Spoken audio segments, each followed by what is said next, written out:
주변에 있는 분들하고 한 번 더 인사하면 좋겠습니다. 자매들한테는 이렇게 인사하겠습니다. 심하게 아름답습니다. 인사하겠고요. 형제들한테는 심하게 멋있습니다. 인사하겠습니다. 심하게 아름답습니다. 심하게 멋있습니다. 한 번 더 인사하겠습니다. 그쪽이 더 심해요. 시작. 그쪽이 더 심해요. 그렇습니다. 우리는 심하게 아름다운 사람들이고 또 심하게 멋있는 사람들입니다. 그래서 심하게 아름답게 살아야 하고 또 심하게 멋있게 살아야 합니다. 왜냐하면 우리가 그냥 아름다운 정도가 아니라 심하게 아름다운 사람들이고 그냥 멋있는 사람들이 아니라 매우 심하게 멋진 사람들이기 때문입니다. 그런데 우리가 살아가고 있는 현실은 심하게 아름답게 살 수 있는 그 현실이 아닐 때가 있습니다. 나는 심하게 아름다운 존재인데도 불구하고 그 아름다움에 걸맞게 살기 힘든 환경을 우리가 마주칠 때가 있다는 것입니다. 심하게 구겨져 살 수밖에 없는 현실 우리가 마주할 수 있습니다. 예를 들면 어렵게 공부를 다 마치고 취업을 하려고 하는데 취업이 잘 안 되는 거죠. 이력서는 많이 썼는데 와서 함께 일하자고 하는 곳이 없는 겁니다. 겨우 시간당 미니멈 페이를 받고 그렇게 하루하루 버텨내야 되는 그런 현실들을 접할 때 아름답고 멋져야 될 내 인생이 구겨진 것처럼 그렇게 느껴질 때가 있다는 것이죠. 특히 미국에서는 신분의 문제 때문에 자기가 원하는 공부를 마음껏 하기 어려울 수도 있고 또 취직이나 여러 가지 삶의 부분에서 인생이 갈수록 불편해지고 힘들어지고 낙심이 되고 어려워지는 그런 경우들이 있습니다. 거울을 보면 또 체중계에 올라서면 어디서부터 손을 대야 될지 모르는 그런 그 안타까운 자신의 모습을 바라보면서 또 낙심이 될 때도 있습니다. 바닥이 드러난 통장 잔고를 보면서 나는 무능력한 존재라고 비하하기도 쉽습니다. 결혼은 둘째치고 언제 연애를 했었는지 기억이 가물가물해서 기억 상실증의 아픔으로 고통스러워하는 경우도 있습니다. 우리가 심하게 아름답고 심하게 멋진 존재인데도 불구하고 현실은 그 동화 속 주인공 같은 그런 삶을 살 수가 없다는 것이죠. 그래서 어떻게 합니까? 독한 마음을 품습니다. 예뻐질 거야. 날 버리고 떠난 네가 고통스럽도록 엄청 예뻐질 거야. 그리고 나서 이제 안 하던 운동을 막 시작을 합니다. 미용실에 가서 머리도 하고 크레딧 카드와 손을 잡고 예쁜 옷들을 삽니다. 구두도 삽니다. 그런데 중요한 것은 떠난 그가 고통스러워하지 않는다는 것입니다. 돈이 없고 능력이 없어서 사람들이 나를 무시하는 것 같고 인정을 받지 못하는 것 같아서 그래서 마음에 독을 품습니다. 새벽부터 열심히 일을 합니다. 밤 늦은 시간까지 2개도 좋고 3개도 좋고 닥치는 대로 일을 합니다. 새로운 직장에 취직하기 위해서 이력서를 수도 없이 씁니다. 나는 최선을 다해서 열심히 노력하면서 사는 것 같은데 정작 나를 바라보는 사람들의 시선은 예전이나 노력하고 살아가는 지금이나 별반 다른 것 같지 않습니다. 그래서 사는 것이 별로 기쁘지가 않습니다. 심하게 아름답고 심하게 멋있는 사람인데 살아가는 인생은 힘들고 또 현실은 어둡습니다. 청년 여러분, 우리는 우리 자신에 대해서 어떻게 생각을 하고 있습니까? 심하게 아름답고 심하게 멋진 인생을 살아야 할 우리 자신에 대해서 여러분은 어떻게 생각하고 있습니까? 오늘 우리가 함께 읽은 에베소서 5장 말씀에 보면 사도 바울은 에베소 교회 성도들을 향해서 이렇게 말씀합니다. 너희는 빛이다. 너희는 세상의 빛이다. 너희가 전에는 어둠이더니 이제는 그리스도 예수 안에서 빛이다 하고 말씀합니다. 너희는 빛이라고 하는 이 말씀은 예수 믿고 구원받은 교회의 성도들에게 주시는 하나님의 말씀입니다. 너희는 세상의 빛이다 하는 이 말씀은 이 시대의 청년 그리스도인들에게 주시는 하나님의 음성입니다. 우리는 적당한 사람들이 아니고 우리는 대충 살아야 될 사람들이 아니라 우리는 빛입니다. 세상의 빛입니다. 하나님께서 그렇게 말씀해 주셨습니다. 만약 우리가 예수님을 나의 구주, 나의 하나님으로 영접하고 살아간다면, 내가 정말 예수 믿는 그리스도인이라고 한다면, 그러면 여러분은 빛입니다. 세상의 빛입니다. 작은 이방인 교회, 에베소 교회의 성도들도 하나님께서 빛이라고 말씀하셨습니다. 규모가 작은 교회를 출석하고 있어도 빛이 될 수 있을까요? 예, 그렇습니다. 그는 빛입니다. 허물과 죄로 죽었던 우리가 하나님의 은혜로 죄 사함을 받고 구원을 받았는데 우리는 빛입니까? 예, 그렇습니다. 우리는 빛입니다.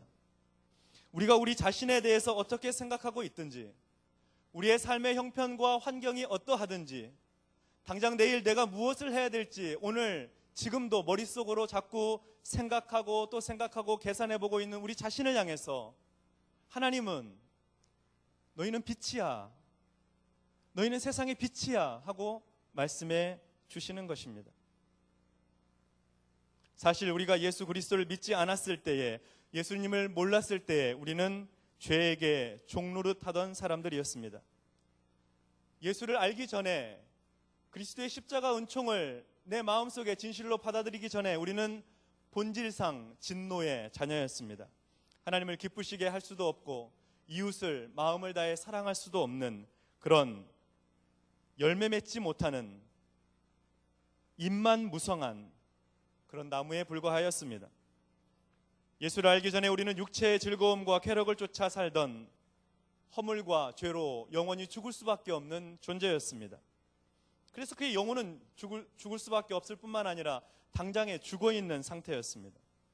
예수 없는 인생은 어두움의 인생입니다. 선한 것이라고는 찾아볼 수 없는 썩어서 냄새가 나는 인생, 예수 없는 인생이 그러합니다. 계속해서 나는 원하지 않지만 계속해서 쓰레기 같은 일들을 반복하며 살아가고 있는 삶, 예수 없는 삶입니다. 그러나 예수 그리스도를 나의 구원의 주님으로 만나고 그분을 나의 인격적인 개인적인 주로 고백하고 그리고 그를 나의 주인으로 영접한 이후에 우리는 그리스도 안에서, 주 안에서 빛이 되었습니다. 빛이 되었습니다. 너희가 전에는 어둠이더니 이제는 주 안에서 빛이라. 예수 그리스도를 믿는 청년 여러분, 여러분은 빛입니다. 주 안에서 빛입니다. 더 이상 어둠이 아니라 빛입니다. 신분이 뒤바뀌고 그리고 운명이 달라졌습니다. 영원히 죽을 수밖에 없는 존재가 영원히 살 수밖에 없는 존재로 바뀐 것이죠. 빛이 되었습니다. 우리가 여기서 주목해야 될 아주 중요한 부분이 있습니다. 그것은 오늘 본문의 말씀이 너희가 빛이 되어야 한다라든지 빛이 되기 위해서 노력하고 애써야 된다라고 말하지 않고 있다는 것입니다. 단지 너희는 빛이다 하고 말하고 있습니다. 예수 믿고 구원받았으니 이제 빛이 되기 위해서 독한 마음을 품고 열심히 자신을 갈고 닦고 노력하고 애써야 된다. 빛이 되기 위해서 그렇게 힘써야 된다 하고 말하지 않고 있다는 거예요. 단순하게 너희는 빛이다 라고 선언하고 있습니다. 이런 표현들은 놀랍게도 성경 곳곳에 나타나 있습니다. 하나님께서 하나님의 백성을 향해서 어떤 존재가 되어야 된다 라고 그렇게 노력해야 된다, 애써야 된다 그렇게 말하지 않으시고 너는 이런 존재야 라고 그냥 선언해 주시는 부분들이 참 많아요. 예를 들면 고린도후서 5장 17절을 보면 이렇게 되어 있습니다. 고린도후서 5장 17절 같이 한번 읽어보겠습니다. 시작. 그런즉 누구든지 그리스도 안에 있으면 새로운 피조물이라. 이전 것은 지나갔으니 보라 새 것이 되었도다. 계속 좀 띄워주세요. 누구든지 그리스도 안에 있으면 새로운 피조물이라고 했습니다. 새 것이 됐다고 그랬습니다. 그리스도 안에 있으면서 새로운 피조물이 되기 위해서 노력 많이 해야 된다. 새 것이 되기 위해서 헌신해야 된다. 그렇게 말씀하지 않으셨어요. 예수 그리스도 안에 있으면 그 순간부터 새로운 피조물이라는 것이죠. 존재 자체가 새롭게 되었다라고 선언해 주시고 인정해 주시는 것입니다. 또 한 군데 찾아볼까요? 마태복음 5장 13절로 16절의 말씀입니다. 마태복음 5장 13절로 16절 같이 한번 읽어보겠습니다. 시작. 너희는 세상의 소금이니 소금이 만일 그 맛을 잃으면 무엇으로 짜게 하리요? 후에는 아무 쓸데없어 다만 밖에 버려져 사람에게 밟힐 뿐이니라.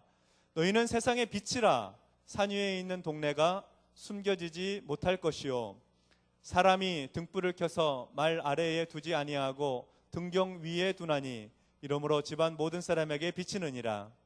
이같이 너희 빛이 사람 앞에 비치게 하여 그들로 너희 착한 행실을 보고 하늘에 계신 너희 아버지께 영광을 돌리게 하라. 아멘.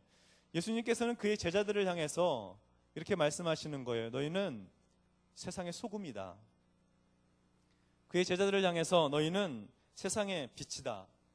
그렇게 말씀해 주셨어요. 세상의 빛이다. 세상의 소금이다. 예수님은 그렇게 말씀하지 않으셨어요. 너는 빛이 되어야 한다. 세상의 소금이 되어야 한다. 노력해야 된다. 애써야 된다. 하고 말씀하지 않으셨습니다. 그저 너희는 세상의 빛이다. 세상의 소금이다. 하고 말씀하셨어요. 우리가 잘 아는 또 하나의 말씀 한번 찾아보겠습니다. 베드로전서 2장 9절의 말씀입니다. 베드로전서 2장 9절 같이 읽겠습니다.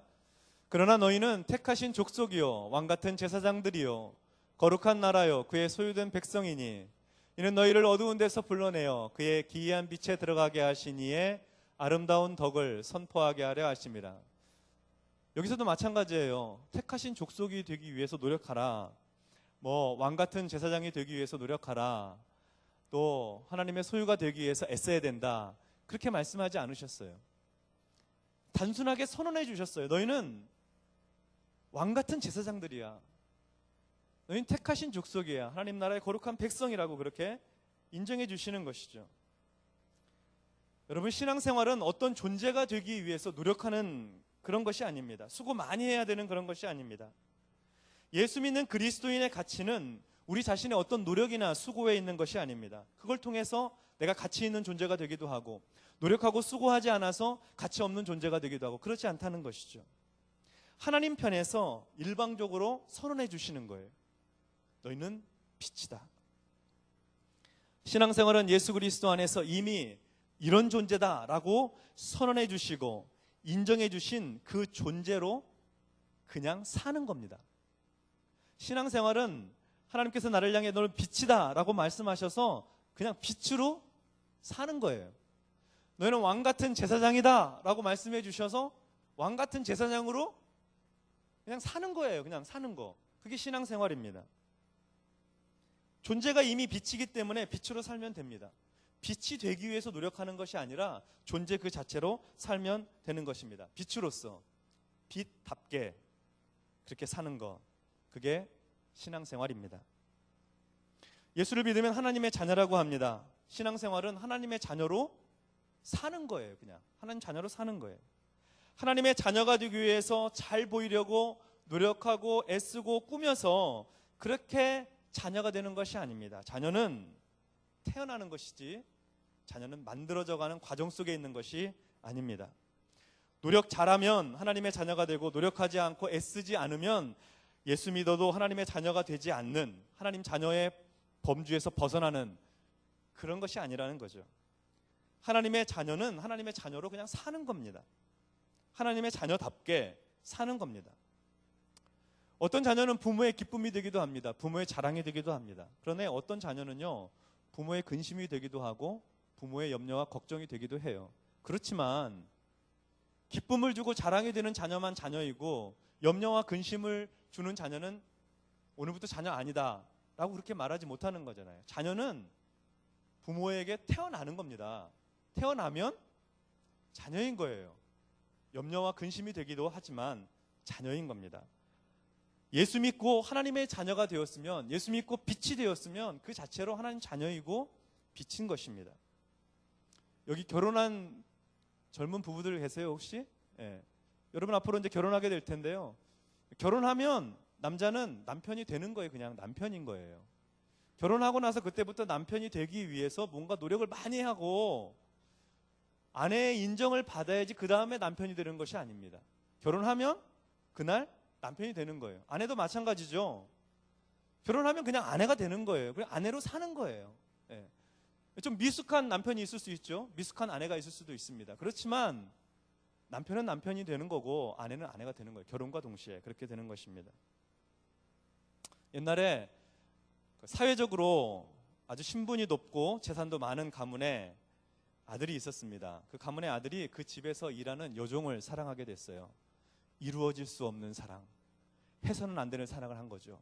주인집 아들이 그 집에서 일하는 여종을 사랑하게 된 거예요. 아침에 일어나면은 밥을 해야 하고 또 마루를 닦아야 되고 또 집안 청소를 해야 되는 여종을 사랑했습니다. 부모님이 처음엔 반대를 했죠. 예. 그리고 여종도 주인집 아들이 자기를 사랑하지만 그 사랑이 현실적이지 않다. 이루어지기 어렵다. 그리고 과분하다. 그냥 고맙다. 그러고 말았어요. 근데 그 아들의 사랑을 부모가 꺾을 수가 없어서 결국 그 아들이 그 여종과 결혼하게 돼요. 발같지 않은 일이 일어난 거죠. 있을 수 없는 일이 일어난 겁니다. 그래서 결혼을 했어요. 결혼한 그날부터 이 여종은 주인집의 며느리가 된 거예요. 며느리입니다. 며느리예요. 그날부터 며느리예요. 근데 만약에 여종이 며느리가 되기 위해서 뭔가 노력을 해야 되고 애를 써야지 난 며느리가 될 수 있다고 생각하고 수없이 많은 노력을 해야 된다고 하면 그건 며느리가 아니죠. 만약에 다음날 아침에 일어났는데 나는 아직 부엌에 가서 밥을 해야 되고 마당을 쓸어야 되고 마루를 닦아야 되고 하는 그런 일을 똑같이 하고 있다면 그는 며느리로 사는 게 아니라 여전히 종으로 살고 있는 것이죠. 결혼을 하고 나면 며느리입니다. 며느리가 되기 위해서 노력하는 것이 아니고요. 예수 믿고 너희는 빛이다. 그리스도 안에서 빛이다 라고 말하는 것은 빛인 거예요. 빛이 되기 위해서 노력하는 것이 아니고요. 제가 지금 계속 약 15분 동안 같은 말씀을 반복하고 있습니다. 왜냐하면 이것이 너무 중요하기 때문이에요. 내가 예수 믿고 살아가는데 어떤 하나님의 인정받기 위해서 하나님께서 칭찬해 주기 위해서 그리스도인 되기 위해서 빛이 되기 위해서 하나님의 자녀가 되기 위해서 내가 무척 애쓰고 노력하고 살아야지만 그런 존재가 된다라고 우리가 오해하고 있기 때문에 그렇습니다. 청년 여러분, 여러분은 빛입니다. 그리스도 안에서 빛입니다. 무엇을 해서가 빛이 된 것이 아니고 하나님께서 여러분을 빛이라고 부르셨기 때문입니다. 여러분은 빛입니다. 빛이 되기 위해서 사는 존재가 아니라 빛입니다. 옆에 있는 사람에게 얘기해 주세요. 내가 빛이래. 시작. 내가 빛이래. 빛이래. 빛이래가 아니래요. 빛인 거가 아니고 빛이라는 거예요. 빛, 밝은 빛. 자, 그렇기 때문에 이제 우리는 빛으로 살면 되는 거예요. 빛으로. 빛으로 사는 것은 무슨 의미일까요? 어떻게 사는 것이 빛으로 사는 것입니까? 쉽습니다. 밝히면 되는 거예요.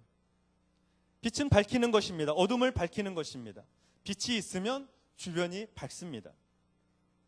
빛은 밝히기 위해 노력하지 않아도 빛이 있으면 그냥 밝습니다. 밝아요. 내가 예수 그리스도 안에서 빛이라는 분명한 자기 정체성을 가지고 내가 빛이야, 나는 빛이다 라고 하는 분명한 자기 존재감을 가지고 살면 그러면 밝힐 수 있어요. 내가 빛이라고 하는 자기 정체성과 자기 존재감을 가지고 살면 그러면 밝히고 사는 거예요. 그러니까 아침마다 일어나서 세수하고 양치하며 거울 보면서 나는 빛이야, 그리스도 안에서 너는 빛이야 하고 자꾸 말해줘야 돼요. 나도 잊어먹거든. 자기도 내가 빛인지 어둠인지 자꾸 확인시켜줘야 돼요. 그래 빛이기 때문에 그냥 빛으로 살 수 있는 거죠. 밝힐 수 있는 것입니다. 빛으로 살면 열매가 맺힌다고 합니다. 오늘 우리가 함께 읽었던 성경 본문에 보면 빛의 열매는 하고 시작하고서 세 가지를 말하고 있어요. 모든 착함과 의로움과 진실함. 빛의 열매는 모든 착함과 의로움과 진실함에 있다고 말씀합니다. 열매는 맺혀지는 겁니다. 잘 생각해 보세요. 열매는 맺혀지는 거예요. 열매가 맺는 게 아닙니다. 열매는 나무가 건강하고 튼튼하고 그리고 그 잎이 광합성 작용을 잘 하고 그러면 저절로 때가 되면 열매는 맺혀지는 거예요. 맺혀지는 거예요. 그게 자연스러운 거죠.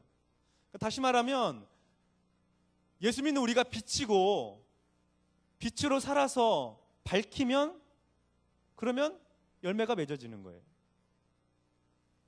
착함의 열매가 맺어져요. 의로움의 열매가 맺어져요. 진실함의 열매가 맺어져요. 아주 자연스럽게. 착함의 열매는 사람이 선하게 된다는 것이죠. 마음이 따뜻해지고 온유하게 됩니다. 예수 믿고 내가 빛이다 라고 하는 사실을 인정하고 알고 빛으로 사는 사람은 마음이 따뜻해져요. 온유해져요. 착해져요. 선해져요. 다른 사람을 위로할 줄 알아요. 다른 사람의 마음과 아픔이 내 마음과 아픔인 것처럼 공감할 줄 알게 됩니다. 긍휼히 여기는 마음이 생겨요. 어려운 이웃을 돌보게 됩니다. 그런 착함의 열매를 맺고 있는 그 사람을, 그 빛나는 사람을 주변 사람들이 함께 있고 싶어 해요. 같이 있고 싶어 해요. 그 사람하고. 예.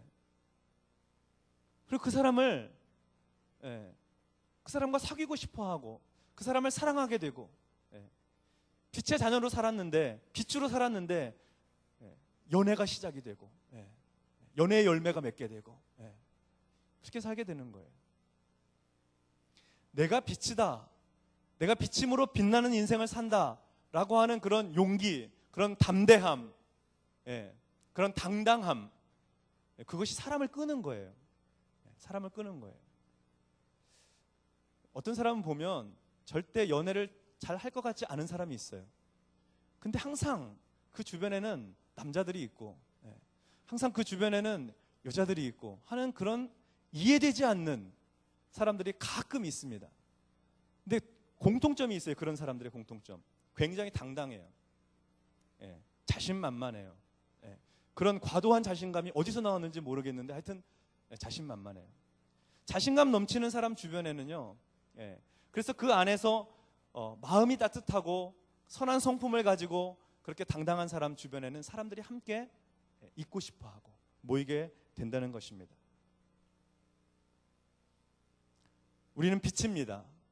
빛으로 살면 사람이 선하게 돼요. 착하게 돼요. 내가 나를 빛으로 생각하지 않는데 누가 나를 빛으로 여겨주겠습니까? 여러분 빛입니다. 그러므로 빛으로 사세요. 담대하게, 당당하게 누가 뭐라고 해도 세상이 어떻다 하더라도 여러분은 빛입니다. 변할 수 없습니다. 예수 믿는 우리를 향해서 하나님이 그렇게 선언해 주시고 인정해 주셨습니다. 빛으로 살면 의로움의 열매를 맺는다고 합니다. 자연스럽게 의로움의 열매를 맺습니다. 그의 인생에는 두루뭉술한 게 없어요. 이게 옳은 것 같기도 하고 저게 그른 것 같기도 하고 그런 게 없어요. 옳은 것에 대해서 옳다고 말하고 그른 것에 대해서 그르다고 잘못됐다고 말하는 의로움이 그에게 있습니다. 불의를 멀리하고 정의를 쫓아 살아갑니다. 정의로운 사람이 되는 거예요. 그러므로 예수 믿는 사람들은 정의로운 사람이 되는 거예요. 그 빛이니까 의로움의 열매를 맺으니까 그게 자연스러운 것이니까 말이죠. 사람들이 모두 아니라고 말할 때에도 그것이 옳으면 예라고 말할 수 있습니다. 사람들의 눈치를 보느라고 예인데도 불구하고 아니요 라고 말하는 그런 상황에서도 자기에게 말해야 될 기회가 주어진다면 그것은 맞습니다. 그것은 아닙니다. 이렇게 당당하게 말할 수 있는 것입니다. 빛은 밝은 것입니다. 어두움을 미워합니다. 불의를 기뻐하지 않습니다. 진리와 함께 기뻐합니다. 불의한 기득권에 저항할 수 있고 정의의 편에 설 수 있는 것, 그게 빛인 인생입니다. 마지막으로 빛인 사람은 진실함의 열매를 맺는다고 했습니다. 진실함이 무엇입니까? 속이지 않는 것입니다. 정직한 거죠. 거짓말하지 않는 것입니다. 그래서 그는 진실한 것을 말하기 때문에 진실한 것을 알고 싶어하는 사람이 그에게 와서 묻습니다. 무엇이 진리입니까? 무엇이 진실입니까? 하고 묻습니다. 사람들이 진실한 사람을 리더로 삼고 싶어합니다. 지도자로 삼고 싶어합니다. 지도자의 위치에 있는 사람은 진실한 사람을 함께 일하고 싶어하고 자기의 일에 기용하고 싶어 합니다. 진실은 다른 사람들의 마음에도 감동을 나누어 줍니다. 그에게는 하나님께서 주시는 은혜가 있습니다. 하나님을 아는 지혜와 지식이 넘치기 때문에 그의 삶은 진실함이 넘칩니다. 우리는 빛입니다. 빛으로 살면 자연스럽게 열매 맺습니다. 모든 착함과 그리고 의로움과 진실함의 열매를 맺습니다. 아주 자연스럽게 그렇게 맺습니다. 2년 전에 소천하신 한국의 위대한 하나님의 종이 한 분 계십니다. 방지일 목사님이라는 분이 계신데요. 여러분도 한 번쯤 들어보셨을 법합니다. 그분이 영등포 교회에서 목회를 하셨었고 2년 전에 소천하실 때 103세셨습니다. 한국 교계에는 매우 유명하신 목사님인데 그 목사님이 쓰신 나의 눈물을 주의 병에 담으소서라고 하는 책에 나오는 이야기입니다. 제가 그 책의 한 부분을 좀 읽어드리겠습니다. 나는 친구와 함께 산에 가서 철야 기도로 주님과 대화의 시간을 가졌다. 이분 젊을 때 있었던 얘기인데요. 그런데 갑자기 친구가 큰 소리로 나를 부르더니 50전이야 라고 외쳤다. 내가 다가가 보니 친구는 대성통곡을 하면서 50전이 눈앞에 나타났다고 했다. 일제시대에 쌀 한 마리 1원 50전을 했으니 50전짜리 은전은 꽤 가치가 있었다. 친구는 몇 년 전에 어떤 상점에서 물건을 사고 거스름돈을 받아 집에 와서 보니 주인의 착오로 50전이 더 왔는데 자신의 잘못이 아니라고 생각해서 즉시 돌려주지 않았다.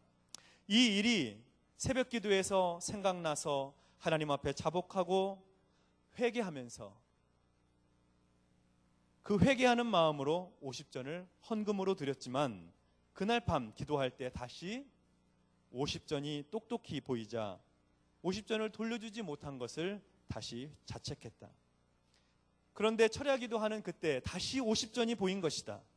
우리는 부둥켜 안고 울면서 밤이 새도록 기도했다. 하나님이 상점 주인을 찾아가 해결하라고 하셨다. 우리는 상점 문이 열리자 안으로 들어갔다. 주인은 몇 년 전의 일을 끄집어내자 달갑지 않아 했다. 그때 친구가 눈물을 흘리며 그 50전을 받으라고 하자 주인은 세상에 복이 드문 젊은이라면서 나도 받지 못하겠소. 몇 년 전에 물건값을 지금 이익으로 넣을 수도 없소. 사정을 알았으니 됐소. 그 예수 믿으면 사람이 진실해지는군요 라고 말했다. 우리는 사정을 설명하고 강권하여 50전을 드리고 상점을 나왔다. 그가 빛이니까, 빛으로 사니까, 빛으로 살아가는 삶 속에 해결해야 될 어두움의 문제가 그 빛을 가만히 놔두지 않는 것이죠. 다시 진실함으로, 의로움으로, 모든 착함과 선함으로 그를 이끌었던 것입니다. 그분은 나중에 목사님이 되셨고, 그리고 일제시대 그리고 6.25를 지나면서 예수 믿는 사람들을 잡아서 죽였던 그 죽음의 자리, 순교의 자리에 있었던 김철훈 목사님이라는 분이셨다고 합니다. 그 50전으로 그는 자기가 빛이고 그리고 빛의 인생을 살아가고 있다고 하는 것을 세상을 향해, 믿지 않는 사람들을 향해 밝히 증명해 보였습니다. 다시 말씀드리지만 빛의 열매를 맺기 위해서 노력하고 애써서 빛이 되는 것이 아닙니다. 빛은 빛입니다. 빛이 빛으로 살면 빛의 열매는 자연스럽게 맺혀집니다. 문제는 내가 빛이다 라고 하는 자의식입니다. 내가 빛이다 라고 하는 자기 정체성이에요. 내가 빛이다 라고 하는 생각이 있을 때 빛으로 살 수 있는 것이죠. 내가 빛인지를 알지 못하면 빛으로 살 수가 없는 거예요. 그러므로 매일 확인해 줘야 돼요. 자기 자신을 향해서 나는 빛이다, 너는 빛이야 라고 확인시켜 줘야 되는 것입니다. 자기 존재가 빛이라는 사실을 자각하고 사는 것이 중요합니다. 결국 빛이 빛으로 살면 점점 더 좋은 사람이 됩니다. 빛이 빛으로 살면 이전과 다른 사람이 됩니다. 도덕적으로, 윤리적으로 더 좋은 사람이 됩니다. 그의 인격과 성품에 있어서 더 좋은 사람, 더 나은 사람이 됩니다. 그래서 예수 믿고 구원받았다는 것은 단순히 영생을 얻었다는 데서 그치지 않습니다. 예수 믿는 사람은 이전보다 더 좋은 사람이 되어가고 있다는 것을 말해주는 거예요. 젊은 청년의 때에 예수를 믿으셨잖아요. 10년 뒤, 20년 뒤에는 더 좋은 사람이 되어 있어야 됩니다. 왜냐하면 여러분 빛이기 때문에 그래요. 도덕적으로, 윤리적으로 더 차원 높은 사람이 되어 있을 것입니다. 10절 말씀, 오늘 본문의 10절 말씀에 보면 빛으로 살아가는 삶의 방식이 나타나 있습니다. 빛으로 사는 것이 무엇입니까? 하고 물을 때 이렇게 사는 것이 빛으로 사는 겁니다 하고 보여주는 것입니다. 주를 기쁘시게 할 것이 무엇인가 시험하여 보라. 주를 기쁘시게 할 것이 무엇인가 시험하여 보라. 빛인 사람이 빛으로 사는 법, 빛답게 사는 법은 그의 삶의 선택과 결정, 행동에 있어서 언제나 시험을 해보는 거예요. 내가 이렇게 하는 일이, 내가 이렇게 하는 말이, 내가 이렇게 하는 생각과 행동이 주님을 기쁘시게 하는 것인가, 주님께 근심이 되는 일인가 하고 시험을 해보는 거예요. 빛이 빛으로 살아가는 삶의 방식, 이것이 주님을 기쁘시게 하는 일인가 시험하며 사는 겁니다. 그래서 만약에 주님을 근심시켜드리는 일이라고 하면 버리는 거죠. 주님이 기뻐하시는 일이라면 그걸 취하는 것입니다. 아주 쉽죠. 주님이 기뻐하시는 일일까? 그렇지 않은 일일까? 그것이 빛이 살아가는 삶의 방식입니다. 빛이 어떻게 어둠을 밝힐 수 있습니까? 빛은 그 존재 자체가 어둠을 밝힙니다. 주님을 기쁘시게 할 것이 무엇인가 깊이 생각하고 판단하고 결정하고 선택하여 살아가는 그 존재 자체가 주변을 밝게 비춥니다. 환하게 밝힙니다. 그런 사람은 더 이상 어두움의 일에 참여할 수가 없습니다. 왜냐하면 그가 빛이기 때문이에요. 비록 그 빛의 밝기는 다 다를 수 있어요. 더 밝을 수도 있고 조금 덜 밝을 수도 있습니다. 그러나 빛은 빛이에요. 아무리 작은 불빛이라 하더라도 그 불빛이 어둠 속에 들어가면 그 순간 어두움은 물러가고 주변은 밝게 빛나는 것입니다. 그게 빛입니다. 주님을 기쁘시게 할 것이 무엇인지 시험하여 사는 사람, 빛의 사람은 모든 착함과 의로움과 진실함의 열매를 아주 자연스럽게 맺으면서 살면서 그런 자연스러움의 삶 때문에 주변을 밝히는 것입니다. 어두움 가운데 살고 있는 사람을 향해서 그의 삶은 무언의 책망이 됩니다. 그렇게 살면 안 된다고 말하는 것이 되는 것이죠. 빛이 어두움을 물리칩니다. 어두움은 빛과 함께 할 수 없고 빛이 어둠과 함께 할 수 없습니다. 그래서 빛의 사람은 더 이상 술 취함의 삶을 살 수 없죠. 빛의 사람은 더 이상 방탕하게 살 수가 없는 것입니다. 간음함, 도적질, 불의, 모함, 계략, 이런 권모술수를 쓰면서 살 수가 없는 거예요. 빛의 사람은 어두움의 일을 할 수가 없는 거예요. 밤 늦은 시간, 어두움의 일을 하고 있는 그 시간에 빛의 사람은 함께 할 수 없습니다. 영적으로도 밤 깊은 시간을 주의해야 되지만 물리적으로도 밤 깊은 시간을 주의해야 합니다. 청년 그리스도인들은 깊은 밤에 안 다니는 게 좋습니다. 안 다니는 게 좋아요. 배가 고파도 안 다니는 게 좋습니다. 빛 가운데 가십시오. 빛 가운데. 고대에 알렉산드리아의 아주 고대죠. 오래전 일이니까. 그때도 서커스가 있었나 봐요. 그 서커스의 한 순서 중에 원숭이를 이렇게 사람의 옷을 입히고 분장을 아주 잘 해가지고 얼굴을 좀 가리고 뭐 이렇게 해가지고서 사람처럼 보이게 해서 관객들 앞에서 아주 우스꽝스러운 춤을 추게 했습니다. 사람들이 참 저 사람 별나게 춤을 춘다, 이상하다 이렇게 바라보고 있을 때쯤에 이 춤의 절정에 이르렀을 때, 이 원숭이의 춤이 절정에 이르렀을 때 관객 중에서 미리 약속한 사람이 원숭이가 아주 좋아하는 음식을 무대 위로 던져줍니다. 그러면 원숭이가 지금 자기가 그동안 무엇을 했는지 어떤 역할을 해야 되는지 전혀 신경 쓰지 않고 막 달려가가지고 그 맛있는 음식을 허겁지겁 개걸스럽게 막 먹는 거죠. 옷도 벗어 던지고. 그러면은 그 관객들이 깜짝 놀라는 거예요. 왜냐하면 방금 전까지 그게 사람인 줄 알았거든요. 우스꽝스러운 연기를 하는 광대와 같은 사람인 줄 알았거든요. 그런데 보니까 원숭이인 거죠. 그걸 가리켜서 서커스 몽키라 뭐 이렇게 얘기를 했다고 하는데요. AD 300년경에 니사의 신학자 그레고리가 그리스도인의 이중적인 모습을 가리켜서 이 서커스 몽키에 비유해서 설명했었습니다. 그는 이런 얘기를 했어요. 그리스도인들은 평상시에는 그리스도의 흉내를 낸다. 말도 거룩하게 하고 선행도 하고 구제와 봉사도 잘한다. 그러나 결정적인 이권, 결정적인 이익이 눈앞에 던져지면 자기가 그리스도인이라고 하는 사실을 망각하고 세상 사람들이 보는 앞에서 탐욕을 부리는 추태를 드러낸다. 세상 사람들은 이것을 보고 그러면 그렇지 예수 믿는 사람들도 별 수 없어 라고 조롱을 한다. 여러분, 빛은 빛입니다. 빛이 되어야 해서 빛이 아니라 빛은 빛입니다. 빛인 척하고 흉내내서 사는 게 아니에요. 빛인 것처럼 사는 게 아니에요. 빛이니까 그냥 빛으로 사는 거예요.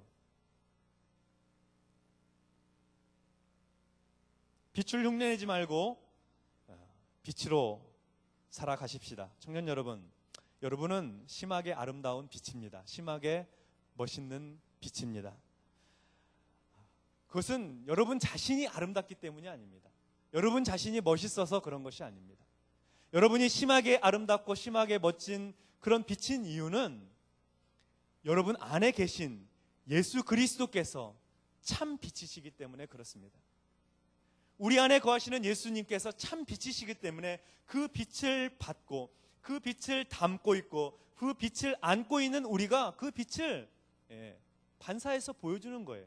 세상을 향해서. 진짜 참 빛이신 예수 그리스도께서 우리 안에 거하시기 때문에 우리를 향해서 너희가 그리스도 안에서 빛이라고 그렇게 선언해주고 계시는 것입니다. 내 능력 때문이 아니라 내 안에 계신 주님의 능력 때문에 우리는 빛나는 존재입니다. 자기 스스로 나는 평범한 사람이다 생각하지 마십시오. 나는 평범 이하의 사람이다 생각하지 마십시오. 내 인생은 너무 꼬여있다. 내 인생은 풀리지 않는다. 나는 그냥 이렇게 살다 끝나는 존재인가 보다. 그렇게 말하지 마십시오. 그리스도 안에 있는 존재는 누구나 다 빛입니다. 빛으로 사는 존재이고 빛의 열매를 맺는 존재입니다. 하나님께서 기뻐하시는 존재입니다. 그러므로 여러분 빛임으로 빛으로 사십시오. 모든 어두움의 일을 버리고 모든 게으름과 모든 무절제의 일을 버리고 과식하지도 마세요. 절제하고 살아가세요. 빛임으로. 과음하는 분 계세요? 과음하지 마세요. 조금은 먹어도 된다는 뜻은 아닙니다. 과음하지 마세요. 음란하지 말고 거짓과 불의를 버리고 빛임으로 빛으로 사십시오. 하나님께서 우리 한 사람 한 사람을, 여러분 한 사람 한 사람을 빛으로 부르셨으므로 빛나는 인생으로 그렇게 인도해 가실 것입니다. 하나님 나라의 위대한 일꾼들로 멋있는 인생 꿈꾸며 전진해 가시기를 주님의 이름으로 축원합니다. 이 시간 한번 같이 기도했으면 좋겠습니다.